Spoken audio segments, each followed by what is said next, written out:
Usted sabe que hay un dicho que no por viejo pierde de actualidad. Y no por estar en otras ramas no se puede aplicar en la política. Dice que cada uno cosecha lo que planta. Usted, ¿qué plantó y qué cosechó? Usted puede ser testigo de esto. ¿Qué tal, Javier? ¿Qué tal, Guillermo? ¿Cómo va? Ya nos estamos metiendo en el tramo final del 2025, en un año que ha sido realmente muy movido, que para la Argentina, un año nuestro, creo que son 10 años en cualquier otro país del mundo, ¿no? Hemos tenido muchos vaivenes, bueno, y ahora con todo lo que se está tratando a nivel nacional y también aquí en la provincia de Mendoza. Bueno, pero justamente ahora, ¿es cierto? Lo que plantaron durante el año se Sí. quiere cosechar a fin de año. ¿Y por qué? Bueno, lógicamente, porque vienen las extraordinarias. ¿Es cierto? A partir del 10 de diciembre vamos a tener sesiones extraordinarias. Y hay mucho, pero mucho en juego. Claro, recordemos que esto es lo más importante, quizás a nivel nacional va a haber un congreso totalmente distinto al que se ha planteado hasta ahora. Un congreso que uno dice más amigable con el gobierno y donde se tratarían temas importantes. Se habla de una reforma en lo penal, que es uno de los puntos que... Porque después de la economía, Guillermo, creo que en la Argentina el segundo tema prioritario siempre es la seguridad, o la inseguridad en este caso.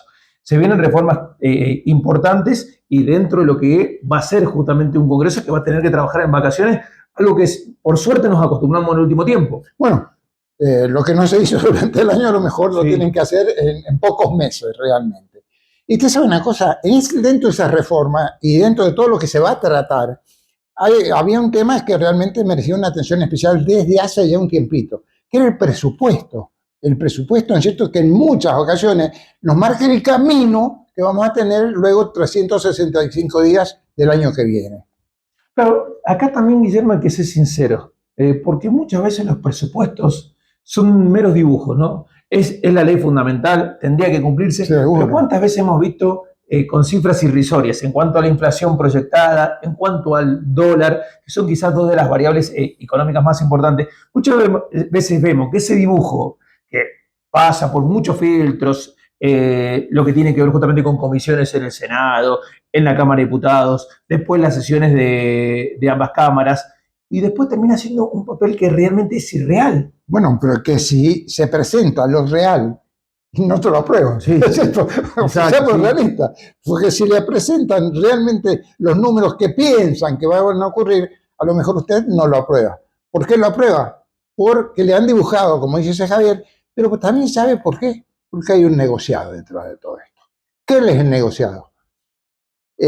Vamos a poner un ejemplo claro. Y no voy a tocar Mendoza porque es un caso especial, que ya lo vamos a tocar también, no es porque no queramos. La provincia de Buenos Aires, ¿cierto? La provincia de Buenos Aires. Dentro del presupuesto, quiere una autorización para endeudarse. ¿Cuánto? 3.000, un poquito más de 3.000 millones de dólares. De dólares. De dólares, Sí. escuchó bien. Entonces tiene que negociar. ¿Qué le hace la oposición? Porque necesita 2/3, como ser, para endeudarse. Claro. Sí, ¿Qué es lo sí. que? Y le exige puestos en el Banco Provincia, le exige puestos, ¿cierto?, en otras reparticiones estatales, y le exige que se negocie la unificación, ¿cierto?, y las vacantes que hay en la Suprema Corte de Justicia. Hay cosas que están en todo ese negociado. Y todo eso dentro del paquete que tenemos en fin de año. Por eso te digo, Guillermo, acá también muchas veces el tema de deuda, creo que en Argentina durante algún tiempo nos hicieron creer que siempre la deuda es mala. Y no es así. La deuda depende en las condiciones que uno la toma, depende a lo que se va justamente a direccionar esos fondos. Porque una cosa, vos me decís, mirá, se van a construir autopistas, se van a generar hospitales de alta complejidad, y bueno, si vos tomas deuda para eso no es mala. En cambio, si vos vas a tomar deuda para gastos corrientes, ahí sí, porque va a ser un círculo vicioso que cada vez te va a empobrecer más. Bueno, vos sabés bien, en cierto, Javier, de que todo lo que se está pidiendo es para renovar la deuda que tiene el país. Claro. ¿Es cierto? Se dice, sí, vamos a pedirle a Estados Unidos un préstamo de 20.000 millones de dólares. Exacto, ¿Para sí. qué? Para pagar los vencimientos que tenemos como ser el año que viene. Claro, por eso es que muchos, viste, cuando se habla del indicador riesgo país, que muchos desconocen cuál es el significado. el significado de riesgo país es cuando las grandes consultoras a nivel mundial, principalmente la JP Morgan, te marca el nivel de confianza que hay en ese país para afrontar los vencimientos de deuda que tiene. Cuando vos tenés un riesgo país bajo, como tiene la mayoría de los países ahora en América Latina, salvo lo que es Argentina, Bolivia y Venezuela, vos podés endeudarte a tasas accesibles. Y muchas veces lo que se hace, que es lo que buscan algunos países, es cambiar deuda de tasas un poco más altas por deudas de tasa más baja. Sí, bueno, en otros casos también cambiar, ¿en cierto?, la deuda en dólares por deuda en pesos, Sí. ¿en cierto? Cambiar deuda por bono.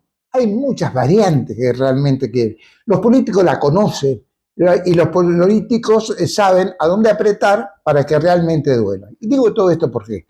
Porque saben que en muchos casos las provincias, las naciones, ¿cierto?, necesitan plata. Sí. Porque si no, no se pueden mantener en lo que realmente han planificado o quieren. Bueno, de acuerdo a eso, ¿cierto?, como decía Javier en su momento, ¿cierto?, hace que sepamos cuánto vamos a pedir y cuánto vamos a pagar. Porque ante mayor riesgo, más altos los intereses. Exactamente. Y sin lugar a dudas, Guillermo, este año se termina con uno de los problemas que la Argentina tiene desde hace años, que es la inflación. Es verdad, ha bajado, sigue siendo preocupante, porque esto también, Sí. para un país normal, el 2,3, el 2,4% mensual es alto, o altísimo, Es muy alto. es muy alto. Sin lugar a dudas, más allá de también un tema que es la reactivación económica y ver cómo hacemos reactivación económica. Porque en Argentina, ¿cuál ha sido el método utilizado para la reactivación económica? La emisión de moneda, que después lo terminás pagando justamente con una inflación mucho más alta. Entonces, entras en un círculo vicioso. Así, bueno, muevo la economía, pero ¿a qué costo? Es peor el remedio que la enfermedad. Exactamente. Realmente es la realidad. Porque si nosotros, ¿cierto?, vamos a un prestamista y le pedimos para salir una noche, mañana le pedimos al prestamista, ¿cierto?, para ir al casino, bueno, la deuda va a ser más grande y las entradas van a ser más chicas. Bueno, hay un problema importante con muchas personas que adquirieron, estamos hablando no de personas comunes, sino de un poder adquisitivo importante, más de 75.000 millones de dólares antes de las elecciones por la proyección que había de un dólar, no sé, algunos decían 2.000, otros Sí. 5.000. Bueno, el dólar hoy está en 1.475 a la fecha, sabemos que todo va Sí, variando. Entonces había muchas personas Pero que... dentro de los límites. Claro, pero es que lo habían comprado más caro. Y hoy no saben cómo recuperar eso. Bueno, pero son las reglas de juego. Cuando uno hace negocio, hay dos alternativas. O ganar con ese negocio o perder Sí. con ese negocio. A veces se gana, a veces se pierde. Lo que pasa es que algunos no absorben de que el negocio perdió. Entonces, si compró, pongámosle mercadería porque creía que iba a subir, ¿cierto? Y luego no sube, y bueno, pero tiene que aguantarse la mercadería. Ese es el negocio. Ese es el tema. Por eso te digo, hay algunos sectores que compraron dólar a 1.525, 1.550. Y hoy el dólar está, y no estamos hablando de un volumen pequeño. Y si le va bien, están contentos. Claro, exactamente. Ese es el tema. Por eso te digo, estamos en un país donde también la especulación financiera ha sido una constante. Y muchos de los que apostaron en su momento les fue muy, muy bien, especularon, y hoy la cosa no les está yendo tan bien. Entonces también, ahí viste, ellos piden muchas veces el mecanismo del Estado para, cuando la cosa te va bien, es mi ganancia. Cuando la cosa me va mal, y el Estado me tiene que ayudar. Bueno, eso me hace acordar, en cierto, hay un tema que en muchas ocasiones lo he tocado a través de los 30 años que llevo en el programa, que es lo que ocurre en Mendoza. Cuando a un viñatero le va bien, la temporada está buena y el vino vale, invierte en camionetas, sale al extranjero, etcétera, etcétera. Ahora, cuando cae piedra y le va mal, protesta y va al gobierno a que le subsidie la situación. Y no es así, me parece. Siempre pongo de ejemplo, si nosotros nos asociamos y vamos a invertir en un tractor, necesitamos una inversión de 15 millones de pesos. Sí. Ponemos 7,5 millones cada uno, ponemos el tractor, contratamos 2 empleados para que lo trabajen y nos va mal.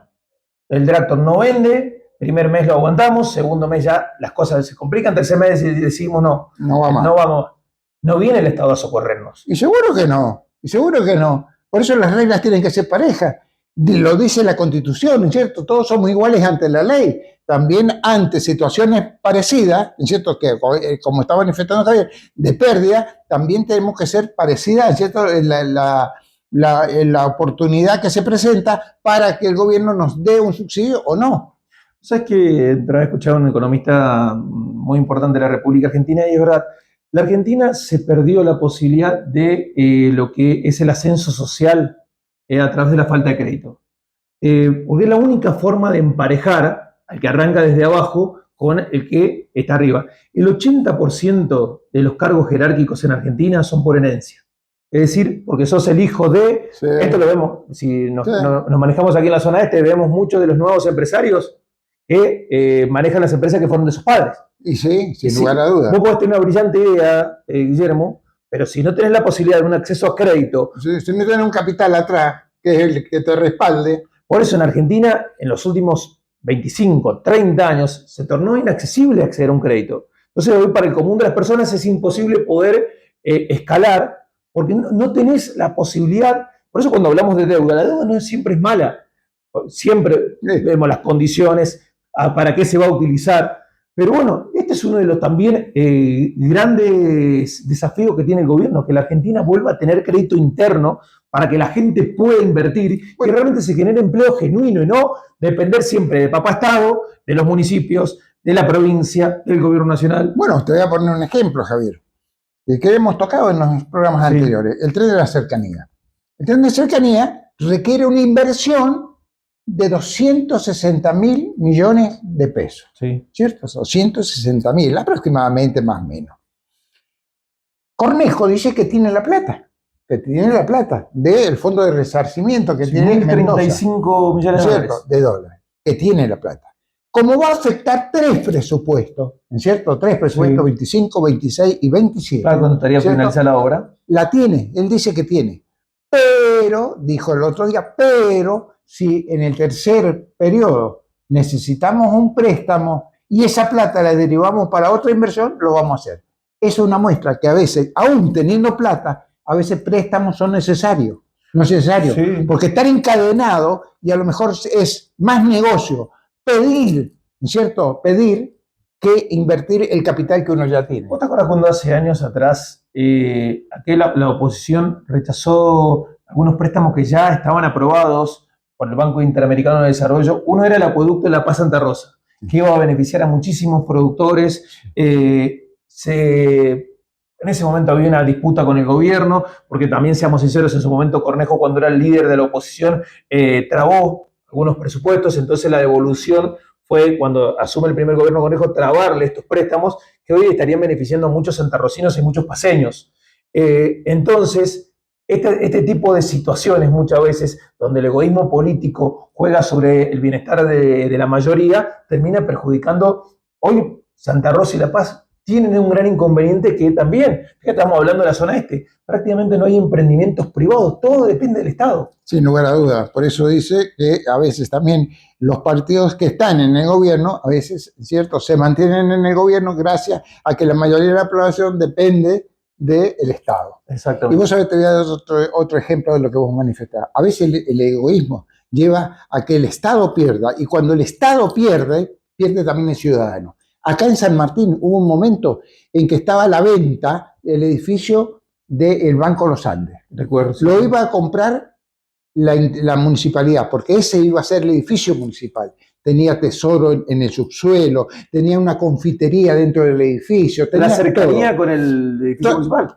Y todavía, si fuera poco, el gobierno de la provincia le dijo: nosotros le damos la plata. Se la prestamos, claro, y usted en el tiempo lo va pagando. Por el egoísmo político de unos concejales que había en San Martín, se perdió la compra de ese edificio. Que bueno, gracias a Dios la compró otra empresa de acá de San Martín, que fue la cooperativa Alto Verde de Garrobo Grande.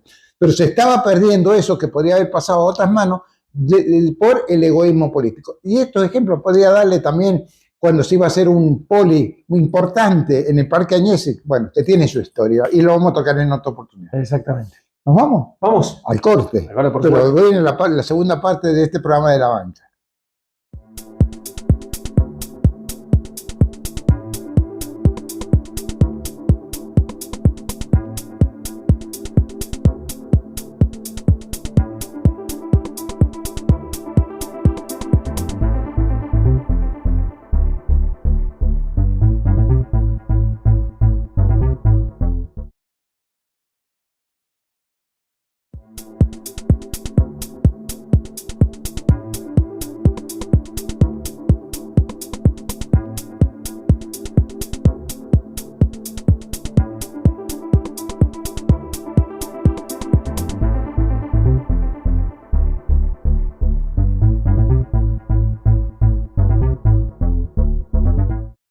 Bueno, llegamos a la segunda parte de este programa de la banca, cuando tenemos lo mejor y lo peor de la semana.